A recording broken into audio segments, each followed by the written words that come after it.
Pemirsa, Anda masih bersama kami dalam Berita Lampung. Bagi Anda yang baru bergabung, berikut Berita Lampung pilihan hari ini. Kebakaran lagi di Gunung Waras. 8 rumah di Kampung Nelayan Pesisir Bandar Lampung ludes terbakar.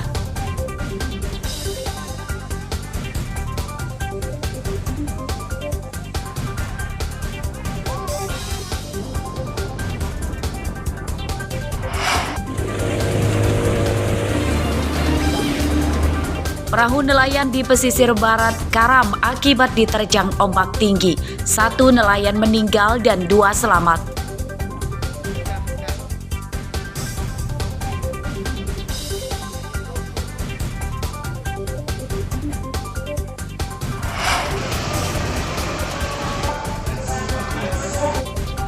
Hari Raya Idul Adha 1443 Hijriah digelar meriah dan sukacita karena tidak lagi menerapkan protokol kesehatan.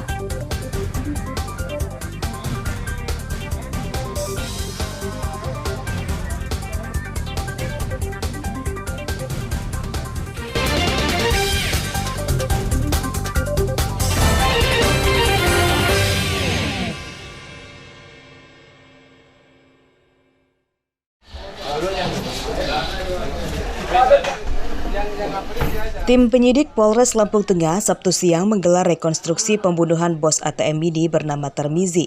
Rekonstruksi menghadirkan 3 tersangka, 1 lagi tidak dihadirkan karena masih di bawah umur. Oke, 1, 2. Dari rekonstruksi ini terungkap bahwa pembunuhan terhadap Tarmizi direncanakan. Otak pembunuhan adalah Feby Kusuma alias Caca yang tidak lain adalah pacar gelap korban.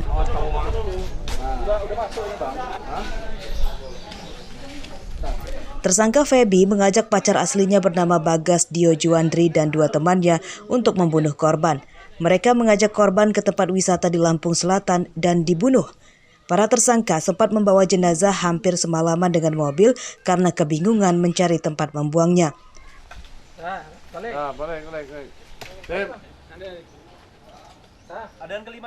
Untuk memastikan Tarmizi tewas, tersangka kembali menganiaya korban dan kemudian dikubur di tengah perkebunan sawit di Bekri, Lampung Tengah. Uang jutaan rupiah dan mobil korban dirampas tersangka. Semuanya 71 adegan yang kita laksanakan. Kita merekonstruksi awal daripada kejadian keluar dari rumahnya korban, kemudian korban dibawa ke wilayah Lampung Selatan, kemudian dianiaya, kemudian melakukan penganiayaan itu di dalam mobil sampai dengan mereka mencari tempat untuk membuang korban, kemudian pada akhirnya berlabuh di Bekri, Lampung Tengah, dibuang. Salah satu tersangka yang berusia di bawah umur mendapat pendampingan hukum dari Lembaga Perlindungan Anak Lampung Tengah. Jadi Lembaga Perlindungan Anak, karena dia masih anak-anak ya, kita siapkan pendampingan hukum, kita siapkan pendampingan semuanya gitu kan, sampai nanti pulang dari LPKA, dari lapas anak di Masgar. Karena memang dia anak-anak yang harus kumpul dengan keluarga, harus bermain dan harus sekolah. Tarmizi tewas dibunuh pada akhir Juni lalu. Jenazah ditemukan 3 hari kemudian dan hampir sepekan setelahnya polisi berhasil mengungkapnya. 2 tersangka ditangkap di sebuah hotel di Kayu Agung, Sumatera Selatan dan 2 lagi ditangkap di Natar, Lampung Selatan. Tersangka Feby nekat merencanakan pembunuhan karena sakit hati terhadap korban yang ingkar janji membelikan rumah dan mobil. Para tersangka terancam hukuman mati. Ari Susanto melaporkan dari Lampung Tengah. Dapatkan lengkap sudah dapat, bukan hanya ini sudah. Sekitar 2 ton minyak goreng curah merek Minyak Kita dibagikan gratis oleh Menteri Perdagangan Zulkifli Hasan kepada masyarakat di Kelurahan Keteguhan, Kecamatan Teluk Betung Timur, Bandar Lampung, Sabtu lalu.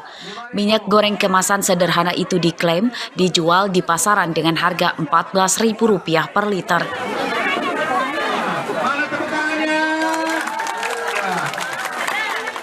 Zulkifli juga mendengarkan keluhan para petani terkait harga tandan buah segar sawit yang per kilogramnya hanya Rp700.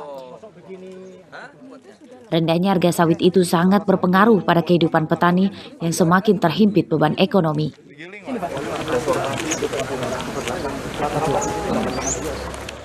Zulkifli berjanji akan membahas persoalan harga sawit di tingkat pusat.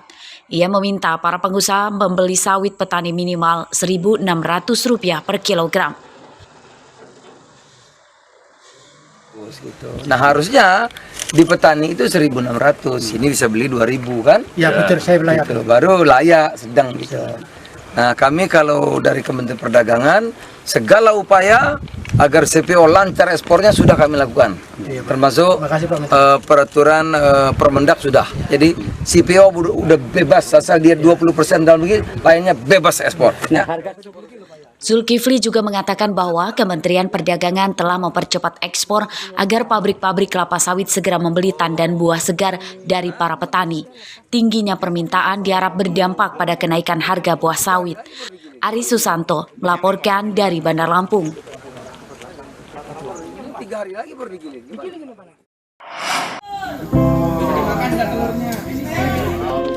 Pelajar Sekolah Luar Biasa atau SLB Bandar Lampung bertamasya pada libur panjang tahun ini. Sabtu siang, puluhan pelajar penyandang tunanetra bertamasya ke kebun binatang Lembah Hijau Bandar Lampung. Mereka dikenalkan pada hewan gajah dan satwa-satwa lainnya. Satu persatu mereka diajak memegang dan meraba untuk mengenali anatomi tubuh gajah, mulai dari belalai, kaki, hingga gading, supaya tidak hanya mendengar dari cerita saja. Mereka pun kegirangan karena banyak yang baru kali itu memegang gajah. Ini belalai. Kedua juga bulu jarang-jarang bulunya. Kakinya besar banget kakinya. Hampir setingginya hampir selesai kakinya itu. Terus kupingnya juga panjangnya besar juga loh, Bu. Lebar. Hidungnya juga ini lagi pas melengkung ke depan ini dia hidungnya. Lalai. Mereka juga berkeliling taman konservasi mini oleh pengelola taman. Tujuannya untuk merasakan suasana alam, sekaligus mendengarkan suara satwa-satwa lain koleksi Taman Lembah Hijau. Ya dengan diberikan kepada kami satwa-satwa yang kami jaga, dan ini juga momen liburan. Kami iya, jadi gajah itu habisnya 20 sampai 24 bulan. Secara terasa 20 sampai juga bisa bergembira 24 bulan. berwisata ke sini. Kalau mereka Untuk mereka untuk masuk ke 22 bulan. Ya, diedukasi jadi tentang masih ada satwa, kesempatan diperkenalkan, dan mereka juga menunggu 2 bisa bulan menyentuh lagi. langsung. Kerjasama antara Taman Wisata dan Yayasan atau Sekolah Para Penyandang Disabilitas akan dilanjutkan supaya program edukasi serupa rutin digelar. Pengelola wisata berjanji akan memperbaiki dan melengkapi pelayanan fasilitas pendukung bagi pengunjung disabilitas. Andri Kurniawan melaporkan dari Bandar Lampung.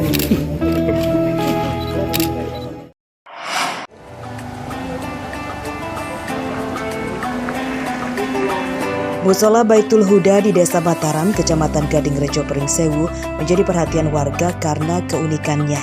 Itu karena bentuk bangunannya mirip Ka'bah di Mekah. Tampak luar, bangunan musola berukuran 10 x 10 meter itu didominasi warna hitam dengan hiasan garis warna kuning di bagian atas. Meski belum rampung 100%, secara sekilas bangunan itu mirip kiblat umat Islam di Tanah Suci. Warga sudah menggunakannya untuk berbagai kegiatan seperti sholat dan mengaji. Pada musim haji tahun 2022, warga kian ramai yang datang karena ingin merasakan sensasi ibadah seperti di Baitullah yang asli. Musola dibangun di lahan wakaf berukuran 14 x 45 meter.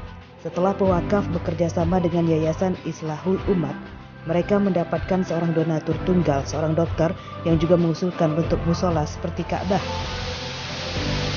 Dari keinginan kami selaku pewakaf, di mana kami menginginkan masyarakat di lingkungan ini mempunyai tempat ibadah yang nyaman, yang bisa mereka gunakan dalam setiap harinya dan mereka gunakan untuk anak-anak mereka, terutama anak-anak yang ingin belajar Al-Quran. Warga senang karena bisa memiliki musola dengan bentuk unik yang kemungkinan hanya satu-satunya di Lampung. Warga juga berdoa bisa benar-benar melihat Baitullah yang asli di Tanah Suci Mekah dengan umroh atau berhaji. Harapan warga senang karena adanya bangunan ini musola, karena mungkin ini baru satu-satunya di Lampung atau di Pringsewu kan. Terus ya banyak orang datang terus ibadah, mungkin untuk sekedar istirahat atau ya mungkin warga senang lah. Musola mirip Ka'bah ini dibangun dengan anggaran 300 juta rupiah dan masih terus dalam tahap penyempurnaan. Musola juga akan dikembangkan untuk rumah tahfiz atau penghafal Al-Quran. Andri Kurniawan melaporkan dari Pringsewu.